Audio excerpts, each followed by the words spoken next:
Kaixo, kaixo denoi zer moduz. Gaur komiki bat kontatzera nator.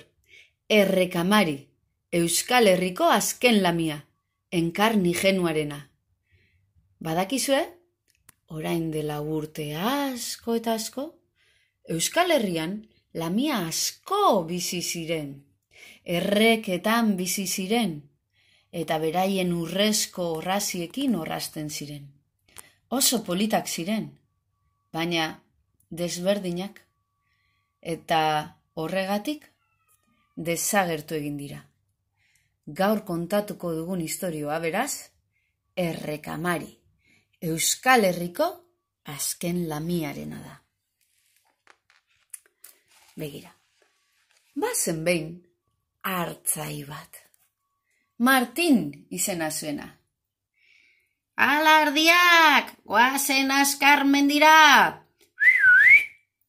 Ea ba, orain zuek belarra jatera, eta nik lo egingo dut, lokuluska goxo bat egingo dut. Baina, etzan zenean lo egiteko prest. Justo orduantxe, errekatik soinutxo bat entzun zuen. Kontxo, ze ote da? Mekatxiz, logurea eta denak aldegin dit. Bueno, oihartzunarekin jolastera joango naiz mendira. Eta menditontorrera abiatu zen, oihartzunarekin jolastera. Errekatik, neska polit bat atera zen. Errekamari zen, baina Martinek ez zuen ikusi. Txantxazalea zen Errekamari, eta adarra jotzeko asmoz, ziria sartzen hasi zen. Martinei. Martin oiuk hasi zen. Oihartzunari. Egunon! Eta Errekamarik. Berdin, din, din, din. Oe!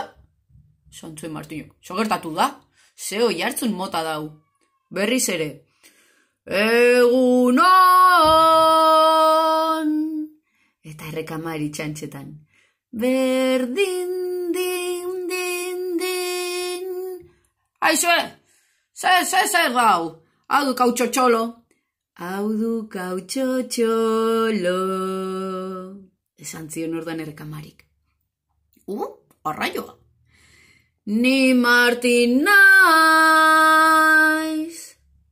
ni Errekamari. Erantzun zion lamiak. Ai ba, nik ez dakit, baina zu nor zara, zu, nola duzu izena, non bizi zara, zu zein zara zu. Errekamari da nire izena, txurita orlegi maite ditut. Libre eta pozik bizi naiz, errekan aurkituko nauzu. Errekan aurkituko nauzu. Lagun handiak egin ziren Martin eta Errekamari. Eta halako batean oso berandu zela konturatu zen. Kontxo, oso berandu da! Banoa herrira. Eta Errekamari errekan sartu zen berriz ere. Baina ze gertatu zen? Herri txikietan bezala, jendeari asko hitz egitea gustatzen zaiola. Eta han, baziren batez ere bi oso berritsuak zirenak. Eta ez zitzaiena bat ere gustatzen Martinen kontu haiek. Agustina, konturatu altzara ze pozi da bilen Martin? Bai, horixe, egun osuen abestu ari da. Egingo nukeen eskabatekin da bilela. Herriko ez da, Herriko ez da. Arroputzo hori, herrian hainbesten eskapolite duki eta beste herri batera, Andre Gaibila. Zer ote duan eska horrek?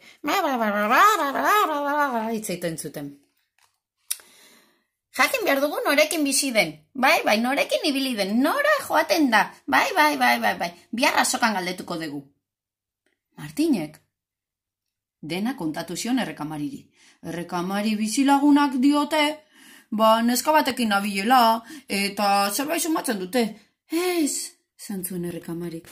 Ez jozu ezertxo ere kontatu, ez ezanin nor naizen. Baina zergatik diozu hori?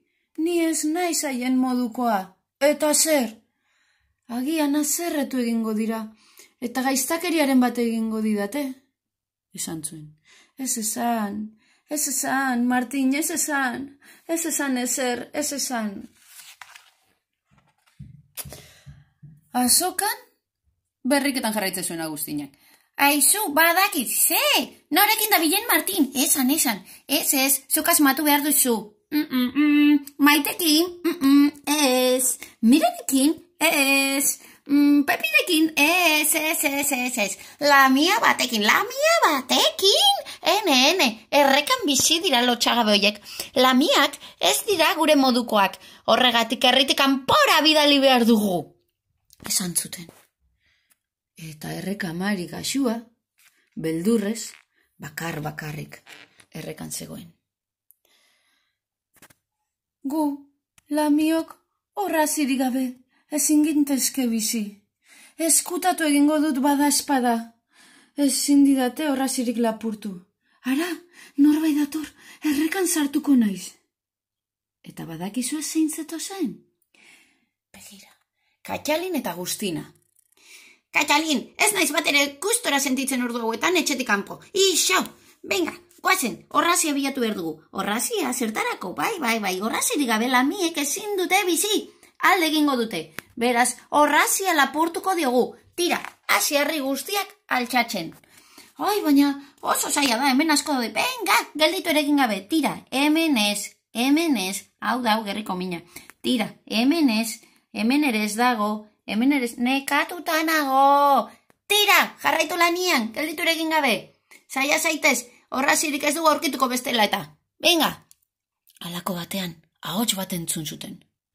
Norbait dator! Martin da! Guazen Arrin! Agus, guazen!